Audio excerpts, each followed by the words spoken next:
Bonjour, dans ma série sur les effets pervers des suppléments nutritionnels, j'aimerais parler aujourd'hui du calcium.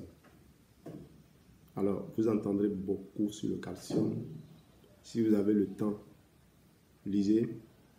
Mais quand vous lisez, vous pouvez lire 10 éléments, 10 publications qui se rapportent à la même étude.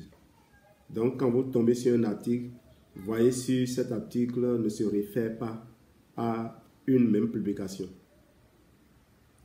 Il y a des milliers d'études qui sont faites sur le calcium.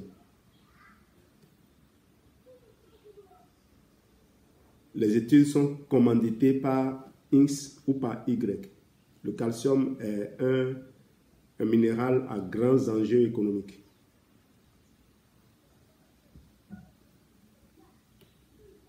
L'industrie des produits laitiers vend du calcium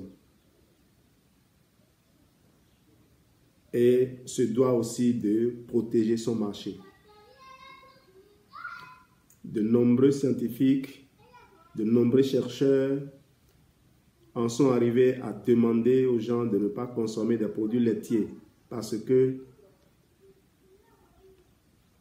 comme le professeur Henri Joyeux par exemple le dit, il y a les facteurs de croissance que l'on retrouve dans les produits laitiers, il y a la qualité du calcium qui est dans le produit. Mais mon but n'est pas d'ici de parler de pourquoi il ne faut pas consommer un produit. C'est juste vous demander de faire très attention quant à ce que vous pourrez lire sur le calcium. Si vous lisez quelque chose, revenez vers moi. Je vais peut-être vous indiquer d'autres choses à lire pour essayer de faire l'équilibre. Mais si vous voulez me faire confiance, uniquement me faire confiance, je puis vous livrer ce que moi j'ai retrouvé qui confirme ce que mon coach, le docteur Estrand, a dit. Les gens tolèrent une supplémentation en calcium qui va jusqu'à 2000 mg de calcium. À un moment donné, on a craint que des suppléments de calcium pourraient être à l'origine de l'apparition des calculs rénaux. Et des études ont démontré que c'est plutôt le contraire. Et surtout en fonction de la source de calcium. On a démontré que les citrates réduisent les lithiases rénales, les calculs rénaux.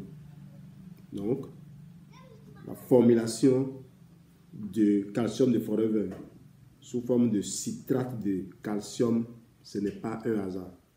Et j'en profite pour vous dire, autant les firmes pharmaceutiques recrutent des scientifiques des niveaux les plus élevés pour concevoir les médicaments, autant les compagnies comme Forever recrutent des scientifiques de niveaux les plus élevés également, des prix Nobel, pour élaborer leurs produits.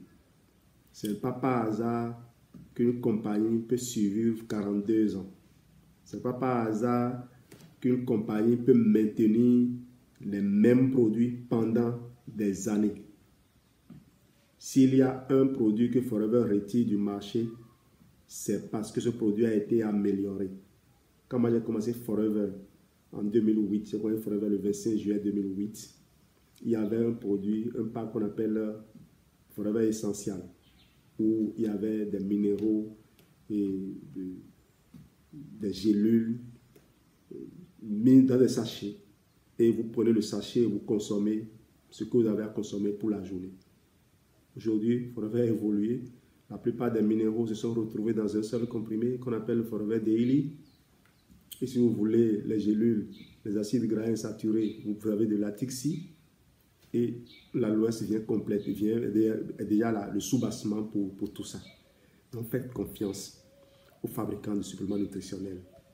Si vous voulez utiliser les suppléments nutritionnels, abandonnez la logique de médication et ouvrez-vous aux personnes qui sont dans ce domaine. Aujourd'hui, les entreprises, d'ailleurs, la plupart des entreprises de fabricants de suppléments nutritionnels laissent leurs portes ouvertes à toutes les personnes qui viennent venir fouiller parce que nous, on n'a rien à cacher.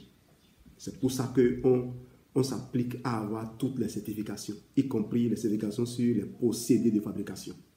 Merci de m'avoir écouté. Merci de prendre le temps de fouiller les choses par vous-même ou d'écouter les personnes en qui vous avez confiance. À bientôt.